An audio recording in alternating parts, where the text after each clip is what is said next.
Hey guys, it's Chris. Welcome back. Today I'd like to talk about a life stuck between the cross and the world. Now, I want to open with a scripture, 1 Corinthians 3, verse 1 to 3. And I, brethren, could not speak to you as to spiritual people, but as to carnal, as to babes in Christ. I fed you with milk and not with solid food. For until now you are not able to receive it, and even now you are still not able. For where there are envy, strife, and divisions among you, are you not carnal and behaving like mere men? Now, one of the greatest dangers in the church today is not atheism, false religions, or persecution. One of the greatest dangers is carnal Christianity. A carnal Christian is someone who has professed faith in Christ but continues to live under the control of the flesh rather than under the leadership of the Holy Spirit. The Bible teaches that there is a battle inside every believer. Galatians 5 verse 17 says, "For the flesh lusts against the spirit, and the spirit against the flesh." Every Christian struggles with temptation, but there is a difference between fighting against sin and becoming comfortable with it. God did not save us so that we could stay the same. So, what is carnal Christianity? The word carnal simply means fleshly or controlled by sinful desires. Paul wasn't writing to unbelievers in 1 Corinthians 3. He called them brethren. They belonged to Christ, yet they were acting like people who didn't know him. Their lives were marked by jealousy, selfish ambition, divisions, pride, immaturity. Instead of looking like Jesus, they looked like the world. Let me explain it like this. Imagine planting a fruit tree. Years pass, you water it, you fertilize it, you care for it, yet year after year it produces no fruit. Eventually begin asking, is something wrong with the tree? In the same way, God expects spiritual fruit from those who belong to him. Jesus said in John 15 verse 5, "He who abides in me and I in him bears much fruit." Fruit doesn't save us, but genuine faith produces fruit. Carnal Christians remain spiritual babies. Paul said, "I fed you with milk and not solid food." There is nothing wrong with being a spiritual baby when you are newly saved.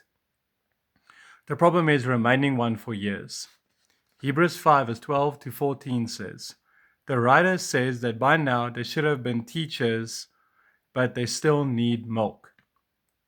Many Christians have attended church for years. They know the Bible stories, they know worship songs, but they have never grown. They still lose their temper, still refuse forgiveness, still gossip, still love the world more than Christ, still refuses correction. However, growth is expected. Let me explain it like this. A baby who is 6 months old and drinks milk is perfectly healthy. A grown adult who still drinks from a baby bottle would concern everyone around him. In the same way, God wants his children to mature spiritually. Carnal Christianity produces defeat. Romans 8 verse 6 says, "For to be carnally minded is death, but to be spiritually minded is life and peace." A flesh-controlled life can never produce lasting joy. Sin always promises satisfaction, but it never delivers. It promises freedom, but it produces slavery. It promises happiness, but it leaves guilt. Imagine trying to drive a car while keeping one foot on the accelerator and the other foot on the brake. You won't get very far. Many Christians try to follow Jesus while refusing to let go of the world. And the result is frustration. God never intended us to live divided lives. God instead calls us to walk in the Spirit. Galatians 5 verse 16 says, "Walk in the Spirit and you shall not fulfill the lust of the flesh." Notice what Paul says. He doesn't say try harder. He says walk in the Spirit. The Christian life is not simply about human effort. It is about daily surrender to Jesus. Every day we choose, will I follow my flesh or will I follow Christ?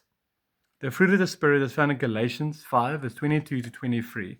Love, joy, peace, patience,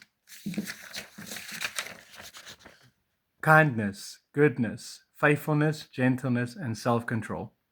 These qualities cannot be manufactured by willpower alone. They grow as we remain close to Christ. Another thing is Jesus calls us all to deny ourselves. Jesus never promised an easy life. He said in Luke 9, verse 23, "If anyone desires to come after me, let him deny himself and take up his cross daily and follow me." Following Jesus means surrender. It means allowing him to be Lord, not just Savior. Many people want Jesus to rescue them from hell, but do not want him to rule their lives. But Jesus deserves both our faith and our obedience.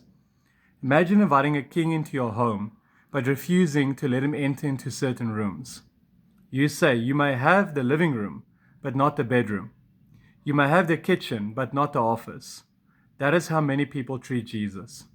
They want him in part of their lives, but not all of it. Jesus, however, wants every room of our heart. Now, here's the good news. There is hope for every carnal Christian. The good news is that failure is not the end. The same Peter who denied Jesus became a bold preacher. The same disciples who argued over greatness became humble servants. God changes lives. 1 John verse 1 and 9, verse 9 says, "If we confess our sins, he is faithful and just to forgive us our sins and to cleanse us from all unrighteousness."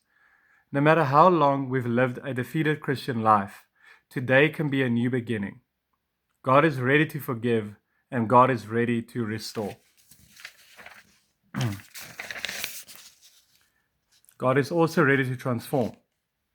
The question today is not simply, do you attend church? The question is, who is controlling your life? The flesh or the Holy Spirit? Jesus didn't die merely to make us religious. He died to make us new. Now, if you've never truly trusted Christ or you've realized you've been living a carnal life, today is the day to come to him. Before praying, Jesus tells us to count the cost.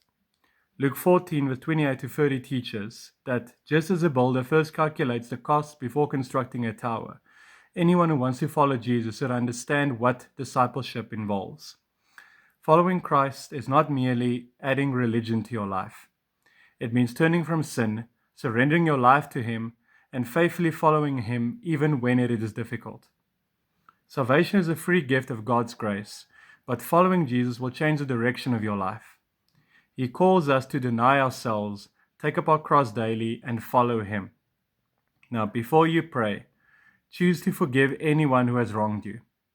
Jesus taught that his followers should forgive others as they have been forgiven.